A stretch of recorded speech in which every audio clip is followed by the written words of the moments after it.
What's going on, everybody? Welcome to JohnnyVTV Live here on this Saturday, February 11th. And if you were wondering, yes, I did get a haircut, and my guy did a fantastic job. So obviously, I look really handsome, as always. But we got a huge show here, Super Bowl Sunday tomorrow. So we're going to get into the best bets and props and all that good stuff. Join with me, my co-host, Joey Cals. How you doing, brother? How's everything? Good. I got a haircut this week too, but I get a haircut once a week, usually. Okay, so the once a week thing, do you find that to be better? Like, obviously, you stay more cut and you stay fresher typically throughout the week.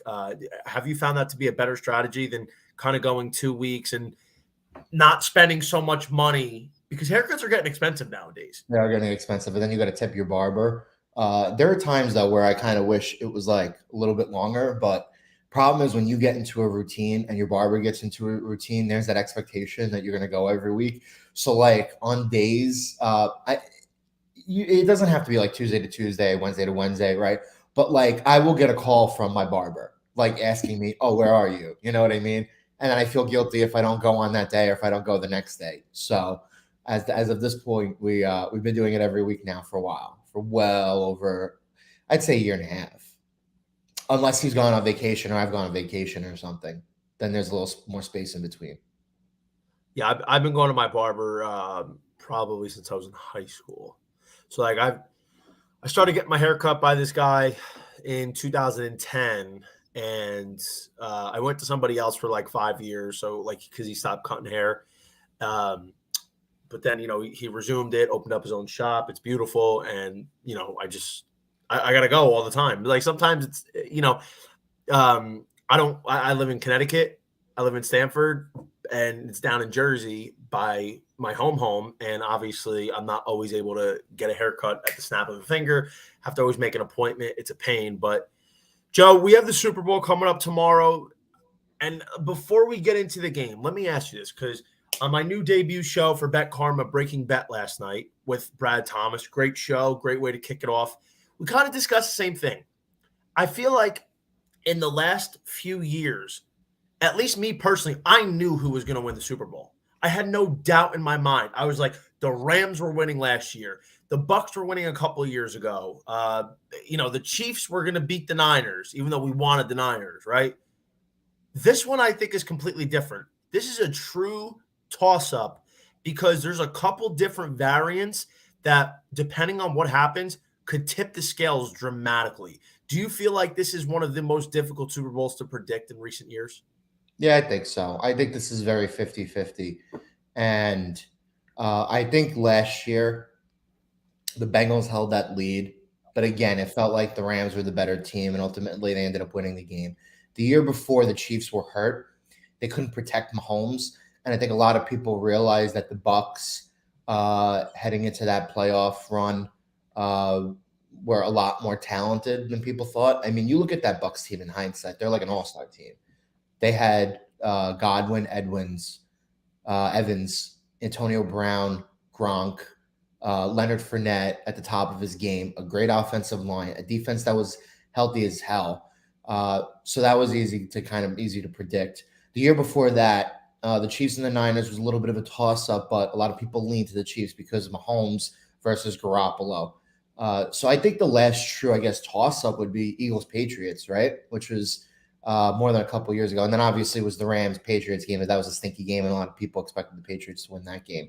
So in terms of this game being a coin flip, absolutely. Patrick Mahomes, the MVP, but Jalen Hurts was very deserving of winning the MVP. Two good defenses, right? The Chiefs' defense is a lot better than people usually give them credit for, and they're very stout on the defensive line. Chris Jones, one of the best defensive linemen in football. But then you turn around, and then you have the Eagles, who are also one of the best defenses in the league and one of the best teams at generating a pass rush, right? Two good offensive lines. Don't necessarily need great players in the backfield to get enough out of the rushing game. But I think going into this game, I think the Eagles have a couple of more ways to beat you. But the Chiefs have already been here before and have that seasoned experience, which I think sometimes it does matter. So very, very 50-50 game. And again, the Andy Reid ball, right? Because, Andy Reid was the head coach of the Eagles. We can't not say that because it's only been said, 100,000 times in the last 2 weeks. So it's another 2 or 3 times today. Yeah, this is something that I kind of have similar feelings about. I do think the Eagles do have more ways to beat you based on how their team is constructed and how they're able to take advantage of weaknesses of this Chiefs defense and even offense. But what Kansas City does have is Patrick Mahomes, the best player in football, and he's been here before. Kelsey's been here before. Andy Reid has been here before. And the theme of the Chiefs this year, a lot of people underrated them. They really did. They underrated them. I was one of them. I really thought Kansas City was going to have a rough year without Tyreek Hill. Now, in all fairness, there was about 5 games in the regular season that they could have lost. So even if they lose half of them, they might look a little bit different because they're not the 1 seed. They don't get the bye. They're probably the 3 seed, and they're going to have to, they're going to have a little bit more of a difficult path to get there. But the fact is they've been in these situations before, and I think that really carries a lot of weight. And because of that, they're going to be able to deal with whatever Philadelphia throws at them. And I feel like that's why Kansas City's going to definitely come out swinging in this one because they like to attack their teams early. It's really where the third quarter is where they let their foot off the gas. And ironically enough, so is Philadelphia. So the question I'm going to ask you is, where are you going with those? Where are you going with this one? Do you think Philadelphia or Kansas City pulls this one out? All season, we have been waiting for Philadelphia to slow down, right? From the very, very beginning. We're like, are the Eagles really for real? Doesn't seem like it. Well, guess what? Here they are. The Chiefs actually opened as the favorite until the line quickly swung back to the Eagles, which I think was the correct decision. And I keep waiting for the Eagles to show their true face. And guess what? It just doesn't happen, right? Mm-hmm. I really, really want the Chiefs to win this game because I have friends who are Eagles fans, which insufferable. They're insufferable. But I feel like the Eagles are going to win the game. I really, really do. I looked at that NFC title game, right? Even though the 49ers didn't have a healthy quarterback in terms of being able to match position for position, talent for talent, up and down the lineup. Outside, again, like I said, of quarterback, the Niners were able to do that against the Eagles. All pro running back, great receivers, great offensive line, an all-pro caliber player at every level of the defense, defensive depth, a good head coach who's been there before, good assistants, a well-run organization, right? And what did the Niners do? They got their doors blown in the NFC Championship game. Yeah, but why though? Why? Like, here's the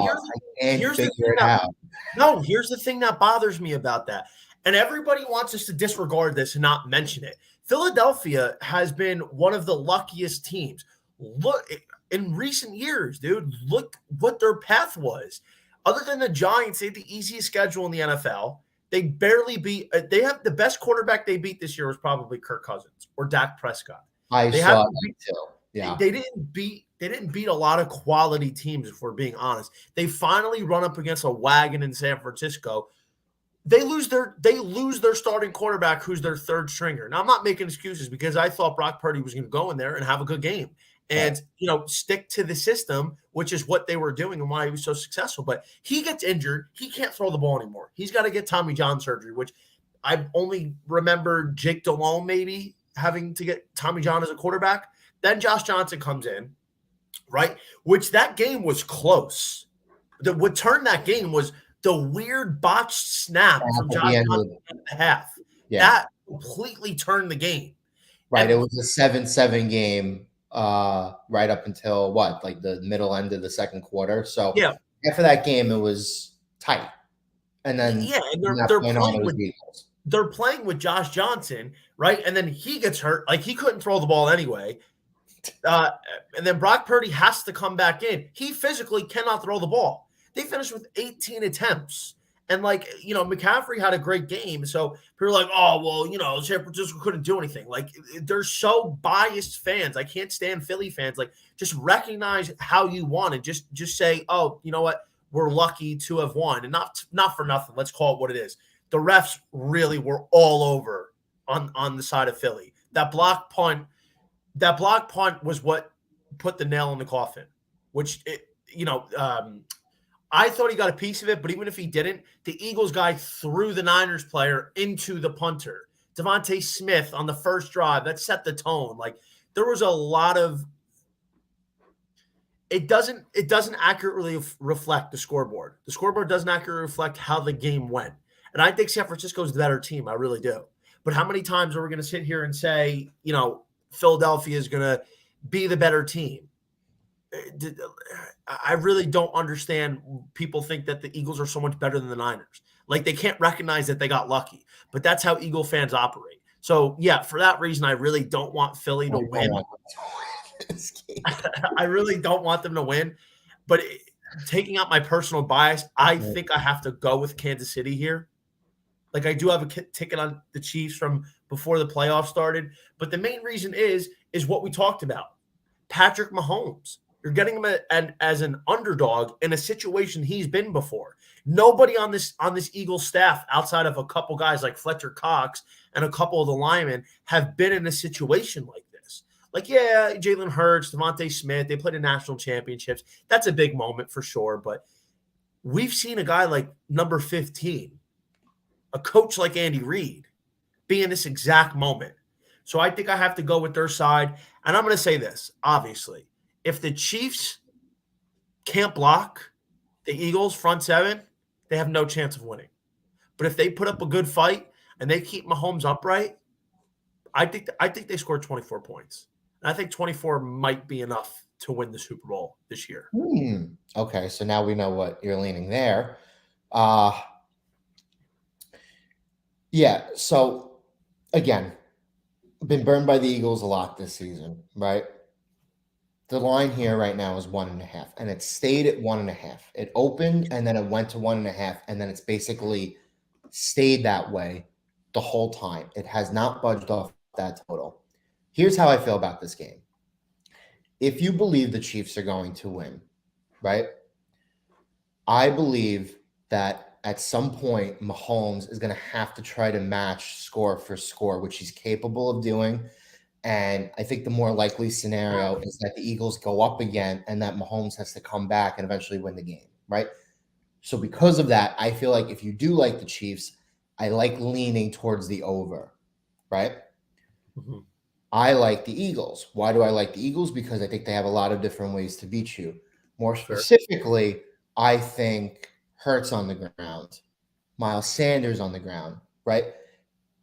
They've been very good at chewing up rushing yards, finishing those drives with rushing touchdowns. I mean, what was that stat last week in the title game? At that point, they had the most total rushing touchdowns for any team in NFL history. And they showed that stat, and it was like, the Yellow Jackets who played back in World War II. You know, I don't know if the NFL was around that long.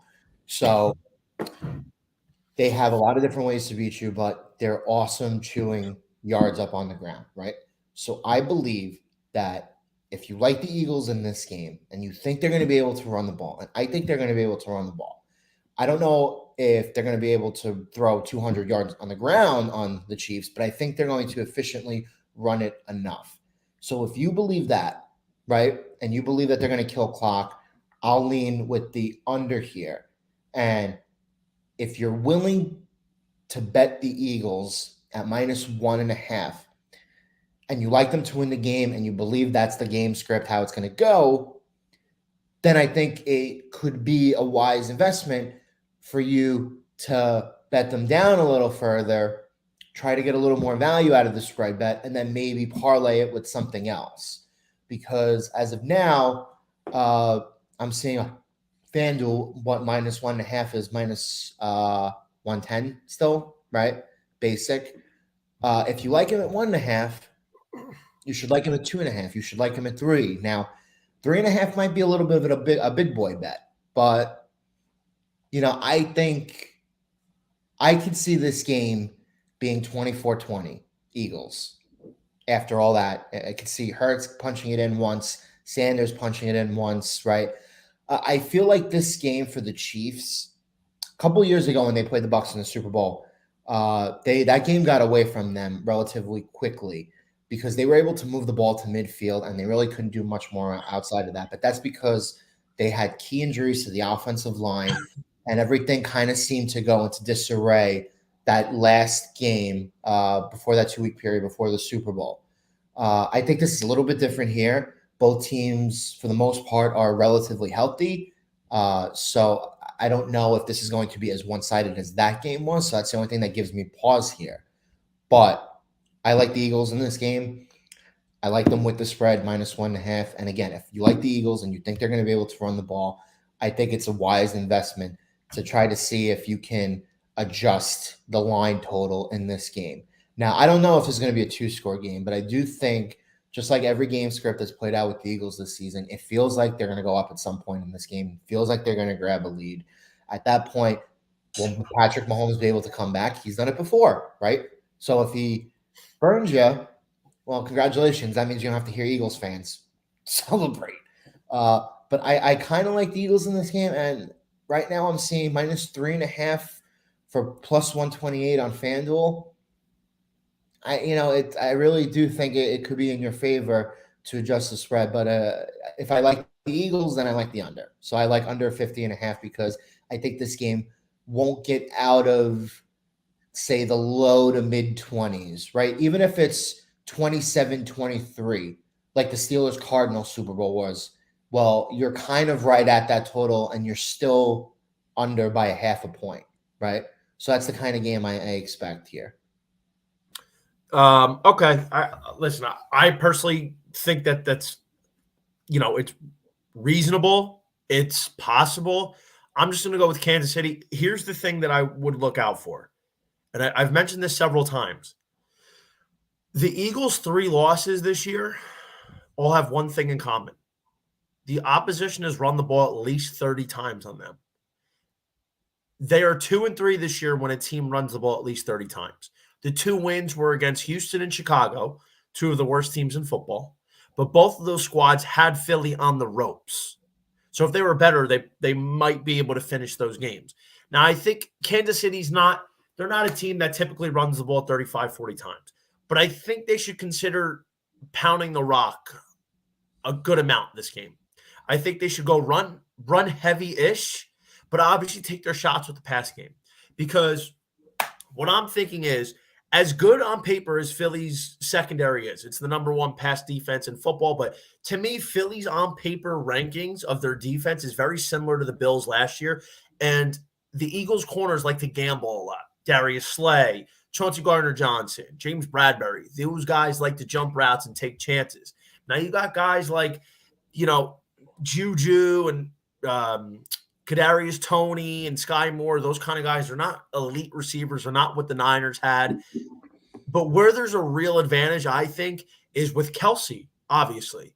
And Travis Kelsey's not only one of the elite tight ends of all time, but he shows up in the playoffs. Now, I think he has a significant mismatch against this linebacking core of Philadelphia that they're downhill runners. They like to go after the quarterback. They like to shoot the gaps. And, I just don't know if they're going to be able to keep up with Kelsey for 60 minutes if Mahomes has a clean pocket. I think TK is getting at least 15 targets. That's what I think it's going to take for them to win. But in all fairness, I think Kansas City should look at least 25 rushing attempts and maybe like 30, 32 pass attempts if they can get there. I just feel like you got to pound the rock in this one. You cannot drop Mahomes back 40, 45 times against this Eagles pass rush because I just don't think that's a successful formula for you to win unless you're down big and you just got to chuck and come back. But whoever's getting pressure with their front 4, I think is going to be the team that wins. And just FYI, these 2 defenses are the best 2 sack defenses in football. Eagles being 1 with 70 this year, Chiefs being 2 with 55. So I think we're on for a show, and I think that's exactly how Kansas City has to play in order to win this game. Yeah, everybody is on the Kelsey anytime touchdown prop, right? He's the only one who is, what is he, minus 115 I'm seeing on FanDuel right now. For what? Everybody is plus. No, I'm talking about, Touchdown? yeah, for anytime touchdown. Well, I had a prop on him earlier in the week that saw movement, and I'm like, I locked in over 7.5 catches for Kelsey at plus 110. And I saw it on FanDuel last night, and it was down to like over 7.5 was minus 105, which begs the question, how many people and how much money is coming in for that number here? And I just I'll tell you, I believe if Kelsey's getting that amount of workload, which he should, you're gonna say exactly what I'm gonna say. 9-10 catches is what I think Kelsey's going to get if he's getting 13 to 15 targets, which is the likelihood considering that they don't have Tyreek Hill anymore. They don't have a true wide receiver one. To me, if the Chiefs are going to win this game, Kelsey is going to have one of the most spectacular receiving games in Super Bowl history, because I don't think that Juju, Marquise Valdes-Scantling, Kadarius Toney, Isaiah Pacheco, like, I don't think the Eagles are going to get beat by any of those guys. You're going to be lucky, I think, if any one of those particular players amasses more than, say, 40 to 45 yards, right? Like, the volume is going to have to come on Kelsey.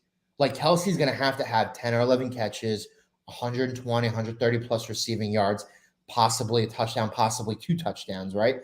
And if that's the case, and you think the Chiefs are going to win the game, and I don't think Mahomes is going to have the most spectacular, I don't think he's going to throw for 350 plus, 400 plus passing yards, right? I feel like both sides in this game, offensive-wise, they're going to be balanced. The Eagles are going to be balanced run-pass. Chiefs are going to be balanced somewhat run-pass. Obviously, Mahomes is going to have more passing yards, and the Chiefs will have rushing yards. But, you know, I like I said, I don't think this is going to be the kind of game where Mahomes is going to throw up and light up the stat sheet. You know, he in his previous 2 Super Bowl appearances, that's the total opposite of what has happened. And again, he's facing the number 1 defense here. So if you believe the Chiefs are going to win the game and you love Kelsey, right, I think there's better value on Kelsey to win Super Bowl MVP than there is Mahomes. No, because, all right, here's the thing. I'm glad that you kind of brought this up because, in my opinion, and I think a lot of people that are big data and math people, percentages, odds, all that, I would say Mahomes has a 97% chance to win the Super Bowl MVP if the Chiefs win. I don't think there's many scenarios where Kansas City wins and Mahomes doesn't get Super Bowl MVP. Let's not forget when they beat the Niners, he accounted for 3 turnovers. Damian Williams had over 100 yards rushing. He had 2 touchdowns and still didn't win. Mahomes got the award over him, which just it's bizarre. It's very strange. And my thing is, if let's say Kelsey goes 10 for 150 and a tud. That's a monster game in a Super Bowl. That's all time. Well, but let's say Mahomes has 275, 2 touchdowns. They're probably going to give it to Mahomes. I think the context is if he leads a game-winning drive or not. If he leads the game-winning drive, then obviously he's a lock. Okay, here's my thing. Let's say Mahomes goes 200 yards, 1 touchdown, and 1 interception. Kelsey goes 10, 150, and 1. That's a different story, I think. I think then we're going to really see some Kelsey consideration. In fact, he was 16-1 yesterday. You can see now he's down to 14-1. That's caused a big spiral. That moved every single number except for Mahomes. That moved all of the other players, even by a little bit. Like, first of all, Hassan Reddick was 34-1. Now he's 35. I took a sprinkle on that. That's actually one of my favorite bets. So in my opinion, right, if Philly ends up winning, let's say game script gets out of hand. Let's say it ends up like that Niners game or the Giants game, where for just nothing's going right for Kansas City. They can't block. Reddick is supposed to match up against the Chiefs tackle Andrew Wiley, who's definitely the biggest liability on that line. If that happens, and Reddick goes 2.5 sacks, a couple tackles for loss, a forced fumble, and nobody on the offense has a huge statistical game, kind of like how it went with San Francisco, he has a very good chance to be the MVP.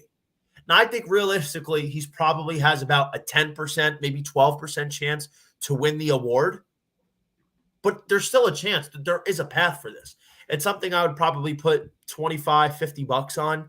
I think, the number is okay at 35-1. He's come down a lot after his dominant performance against San Francisco. But I think this is definitely still a bettable number. And there's a real chance for Reddick to win should game script go in his favor. Sure. Yeah, I can't disagree with any of that. Yeah, but I mean, all in all, though, if you like the Chiefs to win, I would just take Mahomes MVP plus 130. You're getting a better value. And listen, if you want to take a little sprinkle on Kelsey just to get in, it's not bad. I mean, $10 will get you 140. That's pretty good. Yeah, it's not bad. I don't think that's a bad number at all. I just think it's hard for Kelsey to win. This is not a situation like Cooper Kupp and Matthew Stafford last year. They're gonna keep showing his mom all game, right? What is the over under on the total appearances the Kelsey parents have? Right, it's gonna be like 3.5 or something. I wonder if is that out there? That's definitely out there somewhere. Is it really? I don't know if it's on like FanDuel or any of those sites, but I definitely think it's out there. Really? That's interesting. Yeah, I'd probably say they show her like 5-6 times. Let's see.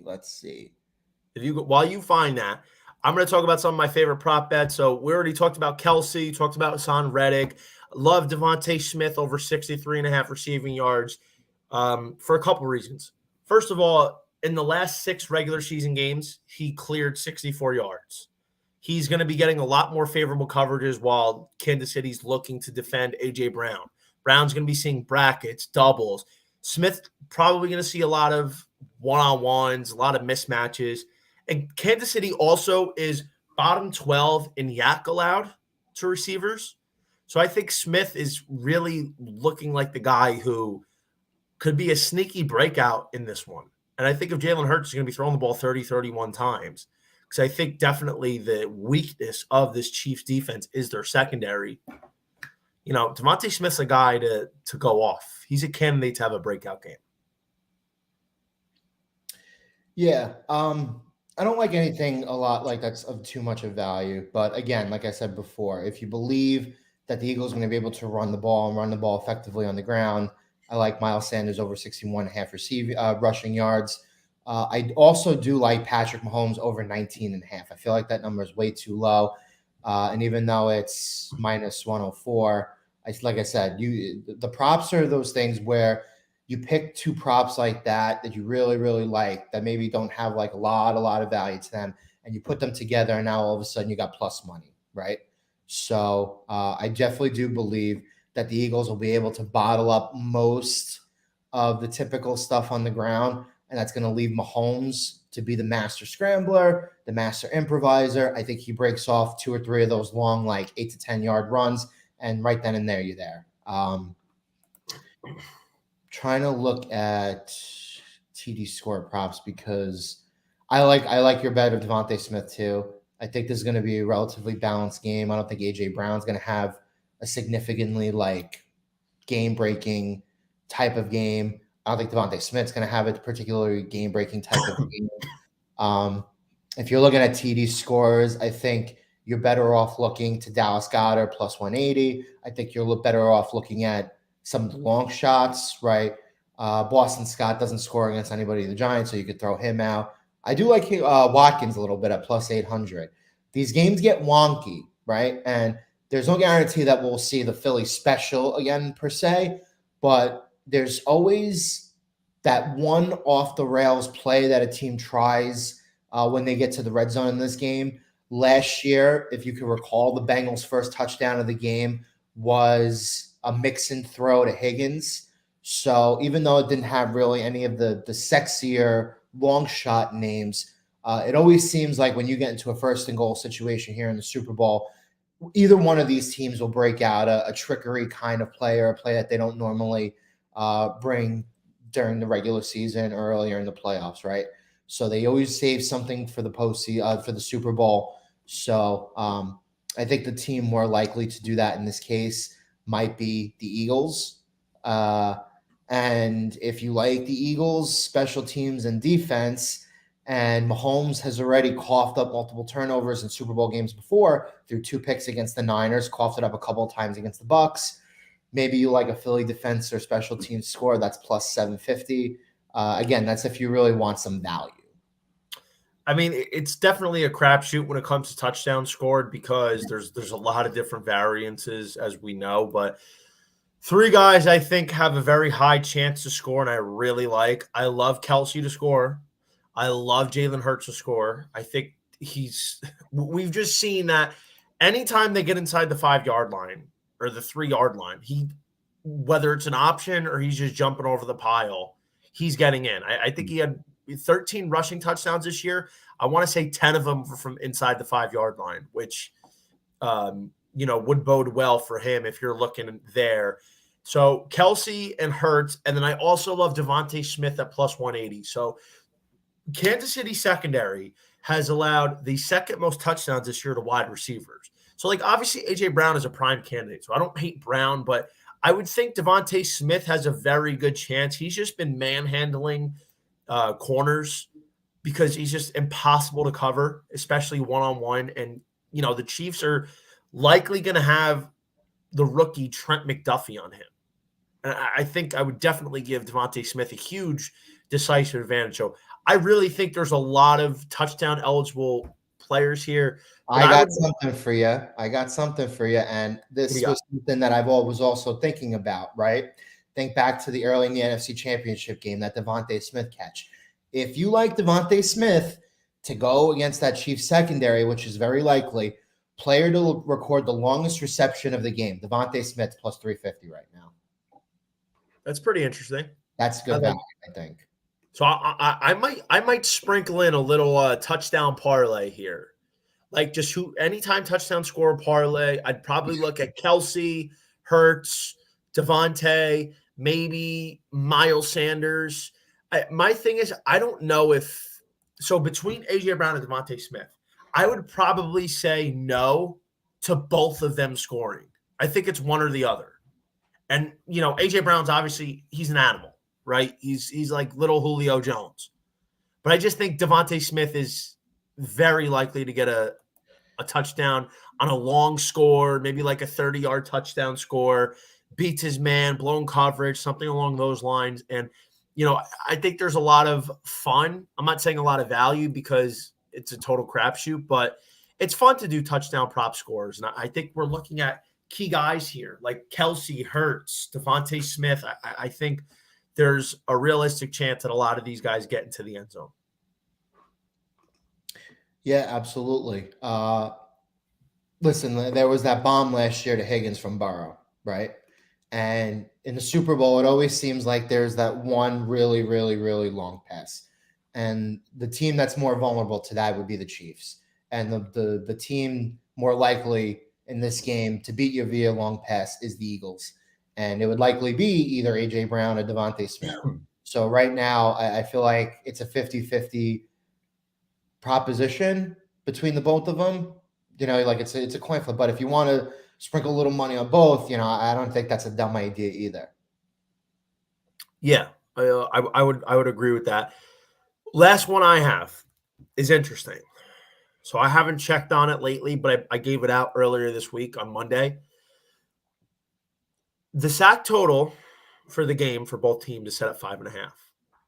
Now, like I said, this is from Monday. I haven't checked recently because I'm having trouble finding some of these props on FanDuel, just the format. But in any case, I like taking the all. Over 8.5 sacks was plus 610.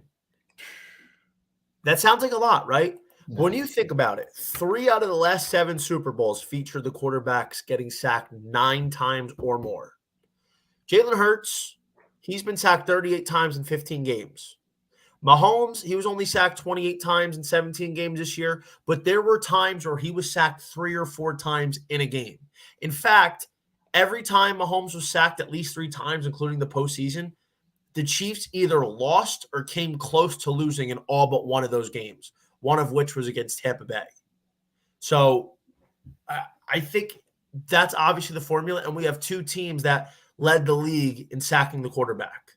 So I think that's definitely a worthy bet, and especially if one side gets down. Let's say one side gets down double digits, 2 touchdowns, and they're forced to throw a little bit more. That opens up the gate for the pass rushers to pin their ears back and start getting after the quarterback. So I think this is an outside chance of hitting. It's got great long shot value, but I think this is something that actually could hit. Hurts gets dropped 4 or 5 times. Mahomes gets dropped 3 or 4 times. It's definitely possible. So that's something that I would put a little bit of, maybe like a quarter of a unit on, because there's definitely a path for this to come home. Hassan Reddick to lead the game in sacks, 390. Chris Jones, 500. Frank Clark, 750. If you believe it, game, he's going to have a lot of sacks, and I don't disagree with you, because both these defenses are much better than people give them credit for going to the Super Bowl, because a lot of people are focused on the offenses. I'm with you. I definitely see a lot of sacks in this game. So some of the player values, not that bad.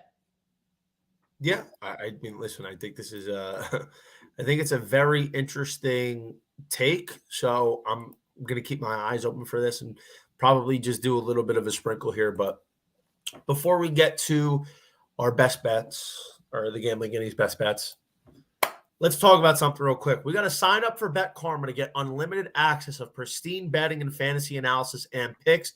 Use betkarma.com/JohnnyVTV today. We have unbelievable content, great models that's going to really help you win a lot of money, not just for football, but every sport: basketball, baseball. Johnny V's got college baseball coming out next week. Can't wait for it. Definitely sign up today, and you're going to get a lot for your money. That's for sure.